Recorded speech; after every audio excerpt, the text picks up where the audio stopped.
I think if I don't know you have a gun and you don't let me know that you have a gun, then that's an incredible advantage. Yes, based on what we've been talking about, I think we can identify two important attributes that each party has in the encounter, right?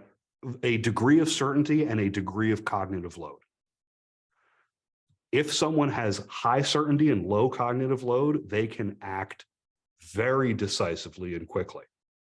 If someone has low certainty and high cognitive load, they are at an enormous disadvantage.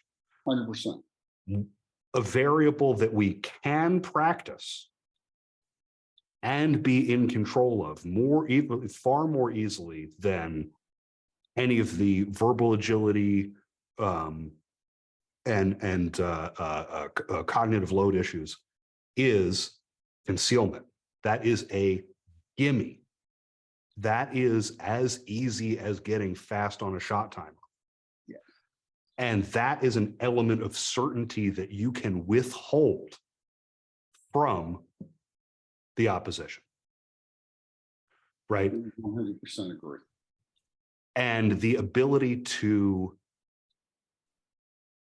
magically to instantaneously materialize a gun into your hand as if by magic is probably one of the most significant cognitive loads you can put on another person. So maybe enough to keep from shooting them. Yes, like it could be such an enormous unexpected shock that you suddenly have brought a gun into existence from nowhere that it completely reorients what they were intending to do. It's like the first time a 5-year-old kid sees a magician pull a rabbit out of his hat. I can't believe it. Oh, right? What's that behind your ear? It's a whole gun. Right. The effect should be like a magic trick on a child. Yeah.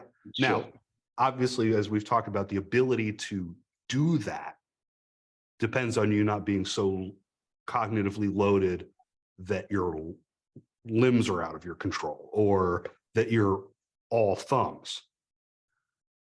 But of the things that you can practice and take control over, you've got automaticity and a good baseline of pistol performance, and you can do the concealment part. Those things are so accessible. Yeah. Absolutely. If you've got a buddy or a friend or people in a, circle of enthusiastic shooters with you, you could, in dry fire, occasionally have someone talk to you before the beep, obviously with unloaded guns, as we discussed. And you might be able to get that part of your brain a little bit more elastic. But there's really no replacement for scenario training. No. It's either scenario training or 10 years of living in really bad neighborhoods. Yeah. That's it. That's really it. And scenario training is a lot more fun. Yeah, there's no doubt. Well, I don't know. Bad neighborhoods can be kind of fun. The bodegas have great empanadas. They can be kind of fun, Yeah. I used to routinely violate all of John Farnham's rules for a living. I always used to go to stupid places with stupid people that do stupid things. It's part of my job. But no, absolutely, man. There's we call it trying to give people an experience without consequence. That's the idea behind it. I used to hear all the time from the old timers, well, the best way to learn is experience. And then after having a couple that no one in my agency had ever had, I realized, well, that's a terrible way to learn. One can cost you your life. So, oh yeah. I mean, getting robbed at gunpoint was probably the least fun thing that ever happened to me. Yeah, right. Like it's like worse than having a car accident. Yep. And that happened to me 9 times. Yeah, it sucks. Yep.